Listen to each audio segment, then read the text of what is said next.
ஒரு சின்ன short out. 4 frame வந்து 10 ஃப்ரேம் 1000 ரூபாய்க்கு கொடுத்துட்டு இருக்கோம். ஆல்ரெடி நம்மளுக்கு கடலூர்ல இருந்து ஒரு ஆஃபர் வந்துச்சு, அது கம்ப்ளீட் பண்ணிட்டோம். இன்னைக்கு ஈவினிங் வந்து டிஸ்பேச் பண்ணிடுவேன். தமிழ்நாடு ஃபுல்லா நம்ம டெலிவரி அவைலபிள் இருக்கு.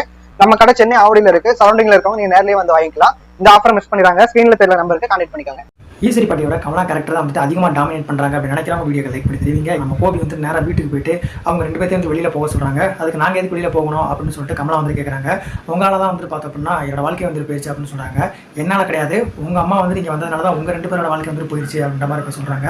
அதுக்கப்புறமா நீங்கள் இருக்கக்கூடாது அப்படின்னு வந்து சொல்லிட்டு இருக்காங்க. மையை பார்த்ததுக்கப்புறமா வந்துட்டு அவரால் என்ன பேசுறது அப்படின்றத வந்து தெரியல. ஸோ ராதிகாவோட அவங்க அம்மாவும் ராதிகாவும் இவர் பேசுகிறத வந்து பொருட்படுத்தாமல் வந்துட்டு அவங்க வேலையை பார்க்க போயிட்டாங்க. கோர்ட்டுக்கு வந்துட்டு எப்படியாவது தாத்தா வந்துட்டு வரணும் அப்படின்ற மாதிரி கூப்பிட்றாங்க. அவர் வந்து நான் வரமாட்டேன் அப்படின்ற மாதிரி வந்துட்டு சொல்கிறாங்க. அவன் வந்து தண்டனை வந்து பார்க்க முடியாது, எந்த ப்ரூஃப்மே இல்லை அப்படின்ற தண்டனை கொடுக்க தானே போறாங்க அப்படின்ற மாதிரி சொன்னாங்க. ஆனால் பாக்கியாக்கு வந்துட்டு தெரியும் ஈஸ்வரி பாட்டி தள்ளி விடல, அதுக்கு சாட்சியாக அவங்க கூட்டு வந்தா சரியாயிடும் அப்படின்ட்டு. நீங்க வந்து முன்னாடி கோர்ட்டுக்கு போங்க, நான் வந்து ரெஸ்டாரண்ட் போயிட்டு வரேன் அப்படின்ற மாதிரி பாக்கியா வந்து சொல்றாங்க. ஸோ அப்போ வந்து எல்லாருமே வந்து சந்தேகம் வருது. இது கோர்ட்டுக்கு போனதுக்கு அப்புறமா பார்த்தோம் அப்படின்னா ராதிகாவோட அம்மா வந்து ரொம்ப ஆவலா வந்து இருக்காங்க, எப்படா வந்து உங்களுக்கு தண்டனை கிடைக்கும் அப்படின்னு சொல்லிட்டு. நம்ம பாக்கியா வந்து பாத்தீங்க அப்படின்னா நம்ம மையம் வந்து கூப்பிட போயிருக்காங்க. அவங்க வந்ததுக்கு அப்புறமா வந்து பார்த்தோம் அப்படின்னா அந்த கேஸே வந்து தலைகீழ வந்து மாறப்போகுது. அப்போ வந்து ராதிகாவோடையும் கமலாவோட ரியாக்ஷனை பார்க்கறதுக்கு யாரெல்லாம் வெயிட்டிங்ல இருக்கீங்க அப்படின்றத கமெண்ட்